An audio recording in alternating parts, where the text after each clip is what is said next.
Excuse me, sir. Quick question for you, man. Is this your Lamborghini? Why do you ask? I go all over the country just asking people some questions on advice to the younger generation of kids coming out of school. Thought you had a beautiful car. I wanted to know if we could ask you a few questions for the channel. Hit me, what do you got? What do you do for a living to be able to put a Lamborghini out here in Las Vegas? I do real estate out here in Las Vegas. How long have you been in real estate for? I've been in real estate for almost 20 years now. What's been the most amount of money that you've ever made in a single year? Tens of millions of dollars in revenue and net profit, I'll keep that to myself. Do you come from money? No. My dad left my sister and I with my mom when I was 1 and she was 3 years old. I'm a high school dropout and I didn't go to college.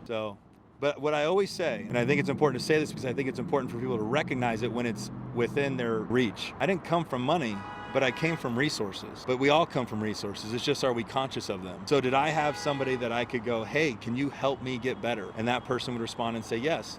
But it starts with the balls and the humility to look at that person and say, will you help me? That's what it starts with. So did I have a lack of resources where people were willing to help me? No. But do I give them all the credit? Fuck no. I get the credit because I had the balls to ask them. We don't lack resources, we just lack resourcefulness. Yes, there you go. That's a beautiful saying. Let me ask you this, And I don't even know if coming from money is of benefit. Those poor guys get stripped of the beautiful experience of generating money. Think how sad that is. Think if you woke up, Andrew Tate said this one time, he really articulated it right. I understood the mindset, but he articulated it correctly. Could you imagine being a sheik where money is irrelevant? You could have anything on the planet. You could buy any of these hotels. Like, what a horrible feeling that you don't get that amazing dopamine rush of working hard for something, seeing the results, and then being able to go out and spoil yourself. Those guys got stripped of that on the day they were born. There's value in not coming from money. As a multiple 8-figure entrepreneur, what's been the best financial advice that you've received throughout your career? You can't save your way to being rich. You can't save your way to being rich. A lot of people will say to themselves, how can I afford that thing? And they bust out all their bills and they go, mortgage, car payment, cell phone bill,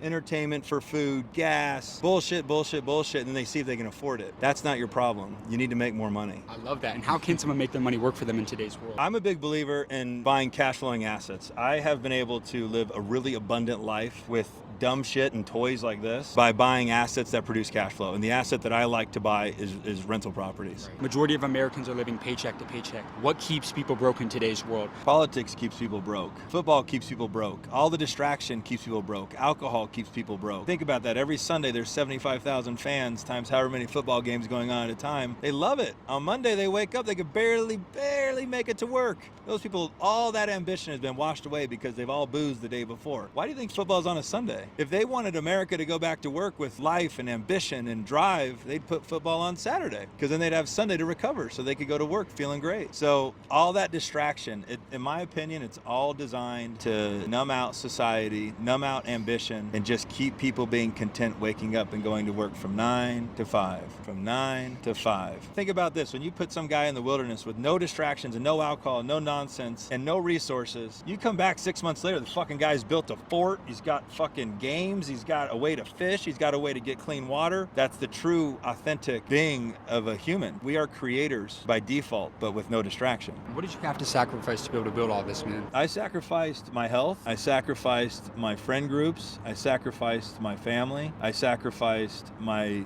sanity. I sacrificed every single part of my life. I sacrificed. But I look back now and I'm grateful that I did. And I wouldn't change anything about it. You got amazing advice. Thank you so much for your time, and I appreciate you.